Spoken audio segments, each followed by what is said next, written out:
আসসালামু আলাইকুম রহমতুল্লাহ। Welcome to Molla News TV. Molla News টিভির পক্ষ থেকে বাংলাদেশের সকল সচেতন নাগরিক, বিশেষ করে ব্যাংক গ্রাহকদের জন্য একটি মহামূল্যবান গুরুত্বপূর্ণ আপডেট নিউজ। বিশেষ করে ব্যাংকের গ্রাহক কিন্তু আর্থিক সচ্ছলতায় নেই, তাদের জন্য এটি জানার বিষয়।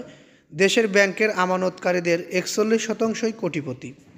আসলে এই বিষয়টি নিয়ে যে গুরুত্বপূর্ণ তথ্যটি আমি এখন আপনাদের কাছে প্রকাশ করব, সেই তথ্যে ব্যাংক ও সরকার কর্তৃপক্ষ কি বোঝাতে চেয়েছে এটি আসলে আমি বুঝতে পারলাম না। আপনারা যদি পুরো নিউজটি জানার পরে কোনো কিছু অনুধাবন করতে পারেন, সেটি আমাদেরকে অবশ্যই কমেন্টে জানিয়ে যাবেন। কোনো ধরনের হিসাবে কত জমা, অর্থাৎ কোন ধরনের হিসাবে কত টাকা জমা আছে, এই বিষয়টি নিয়ে একটি প্রতিবেদন প্রকাশ করা হয়েছে। 1 থেকে 5,000 টাকা জুন 2024-এ জমা হয়েছে 6,765 বা 6,810 সেপ্টেম্বর পর্যন্ত এরকম টাকা দেখা গেছে। তার মধ্যে কোটি টাকার যে বিষয়টি উঠে এসেছে, 1 কোটি টাকা থেকে 5 কোটি টাকা পর্যন্ত 1,99,683 জন গ্রাহক ব্যাংকে রয়েছেন।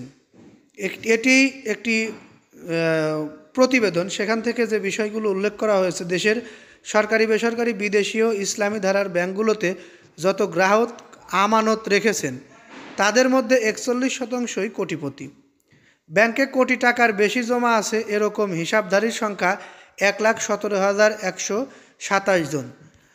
তাদের হিসাবে 7,46,869 কোটি টাকার বেশি জমা আছে, অর্থাৎ 1,17,127 জন লোক আছে ব্যাংকে, জমা আছে তাদের 1 কোটি টাকার বেশি। আর শুধুমাত্র তাদের জমাই রয়েছে 7,46,869 কোটি টাকার বেশি ব্যাংকে জমা। বাংলাদেশ ব্যাংকের এক প্রতিবেদনে এই তথ্য পাওয়া গেছে। গত জুলাই সেপ্টেম্বর প্রান্তিকের তথ্যের ভিত্তিতে প্রতিবেদনটি তৈরি করা হয়েছে। এরপরে অক্টোবর, নভেম্বর ও চলতি মাসের হিসাবে কিছুটা হেরফের হতে পারে। দেশে এবছর শেষে ব্যাংক খাতে কোটিপতি হিসাবধারীর চূড়ান্ত হিসাবটি পাওয়া যাবে আরও কয়েক মাস পর, অর্থাৎ আমরা আপনাদেরকে এর পরবর্তীতে যে ভিডিওটি দেব এই বিষয়ের উপরে, ব্যাংকে কোটিপতির সংখ্যা কত সেটি অ্যাকচুয়াল পাওয়া যাবে কিছুদিন পরে। সেটিও আমি এই চ্যানেলের মাধ্যমেই প্রকাশ করার চেষ্টা করব প্রতিবেদনটি পাওয়ার সঙ্গে সঙ্গে। তবে আমরা এখানে যে বিষয় উল্লেখ করা হলো, ব্যাংকের মাধ্যমে ব্যাংকে আমানতকারীদের কোটি টাকার বেশি জমা আছে 1,17,127 জন ব্যক্তির, আর এদের টাকাই ব্যাংকে জমা হয়ে রয়েছে, আমি আপনাদেরকে বললাম, সেটি 7,46,869 কোটি টাকা। আসলে এই বিষয়টি উল্লেখ করে ব্যাংক কর্তৃপক্ষ কী বোঝাতে চাইলেন এটি আমি বুঝতে পারলাম না। তবে ব্যাংকে যেমন কোটিপতির সংখ্যা রয়েছে, ব্যাংকে লাখপতির সংখ্যাও এরকম রয়েছে, তার থেকে বেশি আছে। আপনারা জানেন আর্থিক সচ্ছলতা কম, কিছু টাকা আছে ব্যাংকে পড়ে আছে, এরকম সংখ্যাও মোটামুটি কম নয়।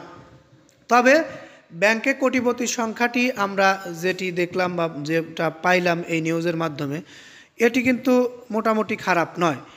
এই কোটিপতিরা যে টাকাগুলো রেখেছে এগুলো যদি উত্তোলন না করে রেখে দেয়, তাহলে কিন্তু তাদের এই টাকা দিয়েই আর্থিক সচ্ছলতা আসবে ব্যাংকগুলোর। আসলে কি বোঝাতে চাইলো এই প্রতিবেদন প্রকাশ করে বাংলাদেশ ব্যাংকের মাধ্যমে ব্যাংক কর্মকর্তারা বা সরকার, সেটি আমি বুঝতে পারলাম না। আপনারা যদি বুঝতে পারেন অবশ্যই কমেন্টে জানাবেন। ভালো লাগলে লাইক, কমেন্ট, শেয়ার করবেন। পরবর্তী ভিডিও পেতে অবশ্যই চ্যানেলটি সাবস্ক্রাইব করবেন। আসসালামু আলাইকুম।